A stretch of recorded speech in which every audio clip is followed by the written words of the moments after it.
Hi there. My name is Shiann Nias. I work under the name Anarchist Galaxy. I'm a freelance 2D animator.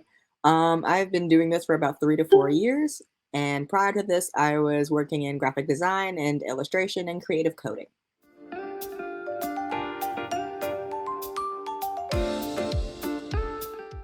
So right now, as an animator, the most satisfying part of animation is when you get it to work. Like I mentioned, I was doing illustration before this, and sometimes there's this moment of I want to get this character or this creature to move, and it takes a lot of work. But when you actually get it right, and it's like the way you want it to, and it speaks to the vibe you're going for in that clip, it's really, really, really energizing, exciting. I loop it over and over again and it makes something that's like very like that does not exist. That's the best part. You're taking something that doesn't exist and you're making it move and you're giving it rules and you're making it exist.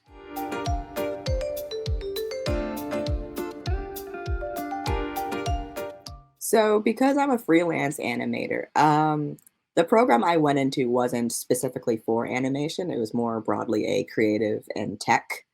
um, creative and tech like undergrad study, and I found animation through that. One of the first steps into getting into animation, it's gonna sound kind of repetitive, but it's again like the just start, just try things out, experiment, fail, try again, show people, get feedback. I would definitely get familiar with the general structure of animation because I think when you're watching like cartoons, everything seems so seamless and smooth and intimidating. It's like how does one person animate that? Which again, it's not one person, it's a team. But I think one thing that's really important, just get familiar that with the overall format of animation, which regardless of what whether it's 2D or 3D or what software you use, it's all just tiny pictures kind of put together in a certain way. So I think once you get familiar with that general structure of how animation is put together, it feels less intimidating. Other than that, I would say if you know before starting your post-secondary studies that you want to go into animation, I would definitely find the programs that would allow you to practice that, animation colleges and whatnot. If you're in the middle of your undergrad or you've already done your undergrad or you don't want to go back to school or go to school at all, which totally fine, I would definitely do research, identify what kind of animation you personally enjoy and find opportunities to, a lot of people find their style by mimicking styles they've seen before. So find what you like in animation and again, practice, keep a sketchbook. Find like free animation programs. One really good one is Autodesk Sketchbook. Autodesk Sketchbook is a drawing program that has an animation feature. A lot of people also create like still frames, so still images and drawing programs, and then put them into movie editing or like video editing software. So I think, yeah, so just to summarize, get familiar with the format, tap into the animators in your community, tap into what you personally like about animation. And yeah, and if you know that you want to study it, I would definitely find opportunities to study it.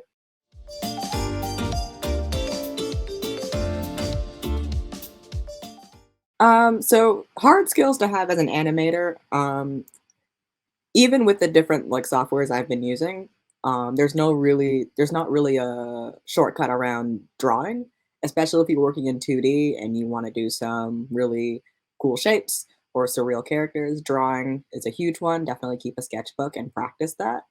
But as for softer skills or like transferable skills, because my position means that I'm usually working with a client, so a business or a company or an artist who wants animation to supplement their work.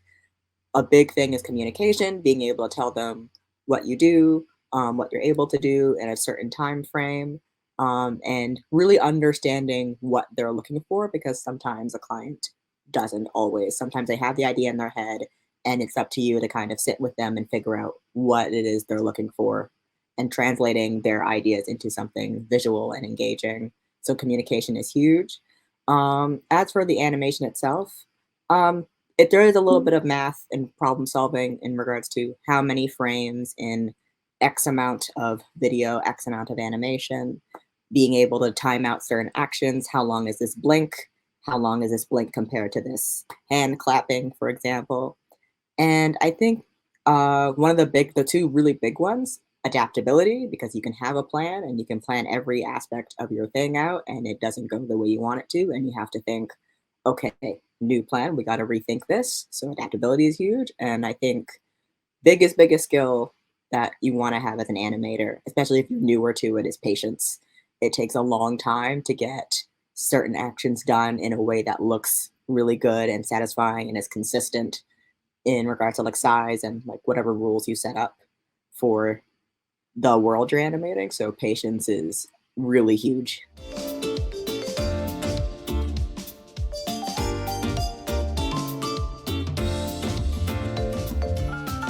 I'll start with the bad. And the bad isn't terrible, but it is something to know. Animation is tedious. It is very tedious. Again, even if you're whether you're doing it frame by frame on like physical pieces of paper or you're using like a software or like an animation program, it is tedious, especially if you want to get to look good. Blinking can take a long time, smiling can take a long time, walk cycles can take a long time, and there's not really a lot of workarounds to like get around the tedium of animation. So that's definitely a big thing to think about and remember and keep in mind. But as for the good things, there is a lot more room to adapt than I thought there would be. You know, sometimes I have my original layout and I feel like if I stray from the layout, oh, it's not going to work out well. But sometimes when you do have to make changes on the spot or you realize the plan wasn't as as great as it could have been, sometimes being having to make changes like in the moment and you actually see it play out, it works out really well, even better than what you would have planned out. So keep having a plan is still good, but keeping an open mind, that's not something I expected. And the last good thing, and I really feel good about this one, I was worried about like how accessible animation would be as a career, as well as like general appeal. When I think about like animation and like commercials and the corporate animation, there is like certain styles that are like very popular and trends go in and out of style. But at the same time, because I'm freelance, I do have a style that maybe others haven't seen before and find engaging. And if you're just starting out in animation, I think animation is accessible. It's just a matter of figuring out what you offer that maybe others don't.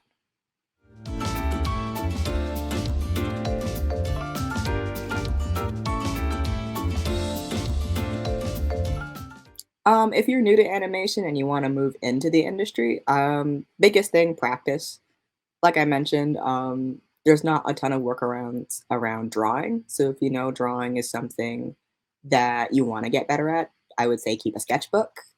Practice drawing, just practice drawing things in different ways, practice drawing characters in different expressions, just for the heck of it.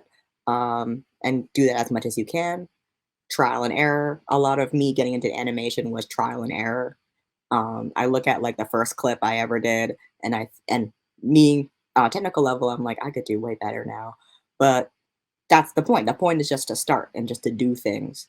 And on top of that, when you're doing things, also find opportunities to do things and show people what you've done, whether that's 3-second clips or just a 1-second loop or a full length video. Post on social media if you're comfortable doing that, or share with the people in your life that want you to succeed, or tap into the other animators or animation communities in your local area. If you're in Toronto, one really good one is the Toronto Animated Image Society. And yeah, tap into if you know other creatives in your circle, whether it's people you go to school with or your professors or your other peers, definitely tap in, show your work to people, get feedback and be open to feedback.